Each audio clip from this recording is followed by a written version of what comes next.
तो आज हम बात करेंगे एक ऐसे शख्स के बारे में जिनका नाम इतिहास के सबसे काले अध्यायों में लिखा गया है। यानी मैं बात कर रहा हूँ ईदी अमीन की, जो 20वीं सदी के सबसे क्रूर तानाशाहों में से एक था, जिन्होंने 1970 के दशक में युगांडा की सत्ता पर कब्जा कर लिया।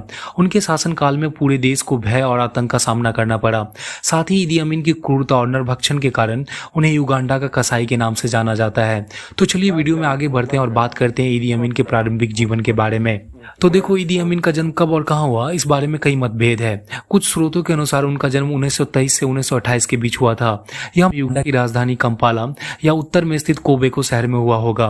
लेकिन उनके पिता ने उन्हें बचपन में ही छोड़ दिया और उनकी मां, जो एक हर्बलिस्ट थी, उन्होंने उनका पालन पोषण किया। लेकिन चौथी कक्षा के बाद उन्होंने पढ़ाई छोड़ दी, क्योंकि आप समझ ही सकते हो एक परिवार में पिता का न होना कितनी सारी मुश्किलों को पैदा कर देता है। उनका परिवार काफी गरीब हो चुका था, मतलब पैसे की कमी ने अमीन को संघर्ष और हर चीज के लिए लड़ने की आदत सिखाई। और तो और इसी आर्थिक तंगी ने उसे आपराधिक गतिविधियों में शामिल होने के लिए मजबूर किया। अब आप सोच ही सकते हो, जिस इंसान का बचपन अपराधियों के बीच बीता हो, उसके मानसिकता में नैतिकता की कमी तो होगी ही। हालांकि 1946 में ईदी अमीन को किंग्स अफ्रीकन राइफल्स में सहायक रसोइये के रूप में काम मिला, जो कि ब्रिटिश उपनिवेशीय सेना थी। यहाँ उन्होंने सैन्य प्रशिक्षण भी प्राप्त किया और 1947 में उन्हें 21वीं केआर पैदल सेना बटालियन के हिस्से के रूप में केन्या में तैनात किया गया। अमीन ने केन्या में माओ विद्रोहियों के खिलाफ और सोमाली विद्रोहियों के साथ संघर्ष किया और 1953 तक वे सार्जेंट के पद पे आ चुके थे। अब बात आती 1962 की, जब युगांडा को ब्रिटेन से आजादी मिली तो मिल्टन ओबेट प्रधानमंत्री चुने गए। ओबेट के समर्थन से अमीन ने सेना में तेजी से उन्नति की और 1970 आते आते वे सभी सशस्त्र बलों के कमांडर बन चुके थे। और इतना ज्यादा पावर ही शायद उन्हें तख्ता पलट के लिए उकसाया होगा। और 25 जनवरी 1971 को उन्होंने सैन्य तख्ता पलट किया और एक सप्ताह बाद यानी कि 2 फरवरी 1971 को उन्होंने खुद को युगांडा का राष्ट्रपति घोषित किया। यानी ये वो दिन था जहां से ईदी अमीन की तानाशाही की शुरुआत होती है। और राष्ट्रपति बनते ही यानी कि 1972 में ईदी अमीन ने ओबेट समर्थक सैनिकों का सफाया करने के लिए एक क्रूर अभियान चलाया, जिसमें मुख्य रूप से अछोली और लांगो जातीय समूहों के सैनिक शामिल थे। और इस अभियान के दौरान लगभग 5000 सैनिक और हजारों नागरिक गायब हो गए। इस बात को लेकर के बेंजामिन क्विम्बी नाम का एक पत्रकार ने एक रिपोर्ट लिखी, जिसमें ये बताया गया कि कैसे अमीन के आदेश पर कई नागरिकों को अकारण गिरफ्तार किया जा रहा है। इस रिपोर्ट ने उन्हें खतरे में डाल दिया। हुआ ये कि बेंजामिन एक रात जब अपने घर लौट रहे थे तो पुलिस वालों ने उसे रोका और उन्हें पूछताछ के लिए ले गए। उन्होंने बताया कि उस रात उन्हें जानवरों की तरह मारा पीटा गया।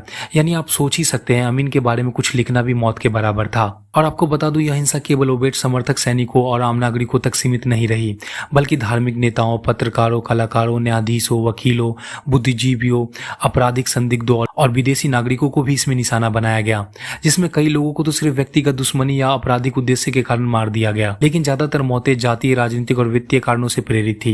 ये हत्याएं अमीन के 8 साल के शासनकाल में लगातार होती रही, जिसमें मरने वालों की सही संख्या का अनुमान नहीं लगाया जा सका, लेकिन ये संख्या 5 लाख तक हो सकती है। और ये जो 8 साल का टाइम था, इसमें कोई भी युगांडा के अंदर सुरक्षित नहीं था, क्योंकि अमीन ने युगांडा के प्रमुख लोगों को भी नहीं छोड़ा था। और अगर सबसे प्रमुख पीड़ितों की मैं बात करूं तो वे पूर्व प्रधानमंत्री बेनेडिक्टो किवानुका, अंग्रेजी बिशप जानिनी लुबून, सेंट्रल बैंक के गवर्नर जोसेफ और अमीन के कैबिनेट मंत्री एरियानो और चार्ल्स भी इसमें शामिल है। और इसकी क्रूरता से इसके कुछ सैनिक भी परेशान थे। जैसे बिसेंट ओजुंग ने बताया कि एक दिन उन्हें अपने सैनिक साथियों के साथ एक अभियान पर भेजा गया, जिसका उद्देश्य अमीन के विरोधियों को पकड़ना था। इस अभियान के दौरान विसेंट ने देखा कि कई निर्दोष नागरिकों को बिना किसी कारण के गिरफ्तार किया जा रहा है, जिसका चेहरा मानो चीख चीख करके कह रहा हो कि वो निर्दोष है, पर फिर भी उनको बुरी तरीके से मारा पीटा जा रहा था। यह दृश्य विसेंट को अंदर से झकझोर करके रख दिया, क्योंकि उनके लिए ये सब असहनीय था। इसके बाद उन्होंने कुछ अन्य सैनिकों के साथ मिलकर के एक गुप्त संगठन बनाई, जो मानव अधिकारों की रक्षा के लिए संघर्ष कर रहा था। पर इन सब के बाद भी ईदी अमीन अपनी क्रूरता को जारी रखा। और तो और ईदी अमीन पर नरभक्षण के आरोप भी लगे। जब उसके शासनकाल की क्रूरता दुनिया के सामने आई तो कहा जाता है अमीन अपने दुश्मनों के बॉडी पार्ट खाने का आनंद लेते थे, विशेष रूप से उनके शरीर के कुछ हिस्से को खाने की अफवाह फैली थी। इसके साथ ही कई और भयानक अफवाहें थी, जैसे लोगों के सर को काट करके फ्रिज में रखना, पर इन सब बातों के सबूत नहीं मिलते। इन आरोपों को देखने से लगता है कि अमीन ने खुद के बारे में शायद जानबूझ करके ऐसी अफवाह फैलाई थी, जिससे उसका खौफ और बढ़ चढ़ कर सामने आया। हालांकि इसे हमें कम नहीं आंकना चाहिए, वैसे भी बहुत खतरनाक था। और इन सब से हट करके अमीन ने खुद के पैर पे कुल्हाड़ी भी मार ली थी। बात है 1972 की, जब अमीन ने अपने सहयोगी मुअम्मर गद्दाफी के प्रभाव में आकर के आर्थिक युद्ध की घोषणा की। यानी ईदी अमीन ने घोषणा की कि भगवान ने उन्हें सपने में दर्शन दिए और दिव्य निर्देश दिए दिया है कि एशियाई लोग रेलवे बनाने के लिए युगांडा आए थे और रेलवे का काम पूरा हो चुका है, अब उन्हें चला जाना चाहिए। जिसके बाद उसने 60,000 से 80,000 एशियाई लोगों को निष्कासित करने का आदेश दिया जो युगांडा के नागरिक नहीं थे। इनमें से अधिकांश भारतीय उपमहाद्वीप से थे जो युगांडा में जन्मे थे जब एक ब्रिटिश उपनिवेश था। लेकिन आपको जानकर के हैरानी होगी, ये मुट्ठी भर एशियाई लोग युगांडा की अर्थव्यवस्था के रीढ़ माने जाते थे, क्योंकि 90% उद्योग और व्यवसाय इन्हीं लोगों के हाथों में थी और देश का 90% टैक्स भी यहीं से आता था। बट अमीन ने एशियाई लोगों की संपत्ति को जब्त कर लिया और अपने समर्थकों को सौंप दिया।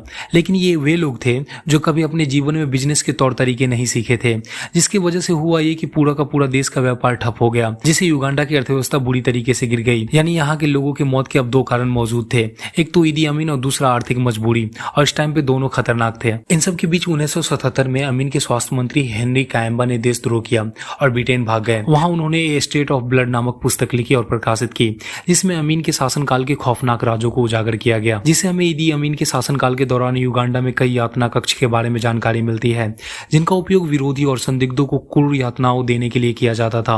जैसे कि मकिंदे यातना कक्ष के बारे में लिखा गया है कि यह यातना कक्ष सबसे कुख्यात था और इसे मकिंदे सैन्य बैरक कहा जाता था। इसे अमीन के गुप्त पुलिस और सेना द्वारा विरोधियों को प्रताड़ित और मारने के लिए इस्तेमाल किया जाता था।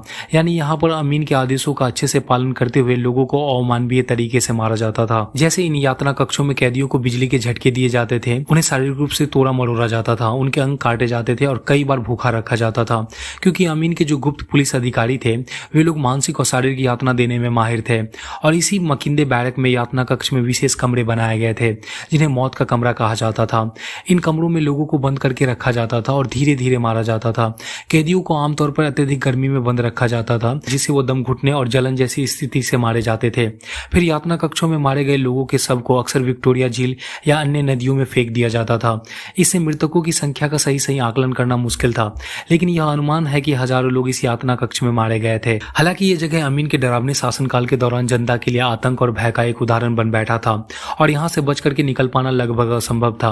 और जिन लोगों को पकड़ करके यहाँ लाया जाता था या तो वे मारे जाते थे या फिर गंभीर मानसिक शारीरिक चोट के साथ छोड़े जाते थे। मतलब समझ ही सकते हो, ईदी अमीन का शासन पूरी तरीके से हिंसा, आतंक और मानव अधिकारों के उल्लंघन पर आधारित था और यातना कक्ष उसके सत्ता के डरावने तंत्र का एक प्रमुख हिस्सा था। हालांकि सब चीज का अंत आता है और अमीन के साथ भी कुछ ऐसा ही हुआ। 1979 में तंजानिया द्वारा युगांडा पर आक्रमण के बाद अमीन ने सत्ता खो दी। उन्हें भाग करके सऊदी अरब जाना पड़ा, जहां उन्होंने शरण ली और वहीं उनकी जिंदगी के अंतिम वर्ष काफी दयनीय स्थिति में बीते। और अमीन 16 अगस्त 2003 को सऊदी अरब में ही दिल के दौरा पड़ने से मारे गए। अपनी मृत्यु के समय वे 80 वर्ष के थे। हालांकि उनके निधन के बाद भी उनके शासन के दौरान अत्याचारों की याद आज भी युगांडा और दुनिया भर के लोगों को झकझोरती है और उनकी कहानी हमें ये याद दिलाती है कि सत्ता के प्रति अत्यधिक लालच और क्रूरता का क्या परिणाम हो सकता है। और मैं इस वीडियो को यहीं पे खत्म करता हूँ। अंत तक बने रहने के लिए धन्यवाद।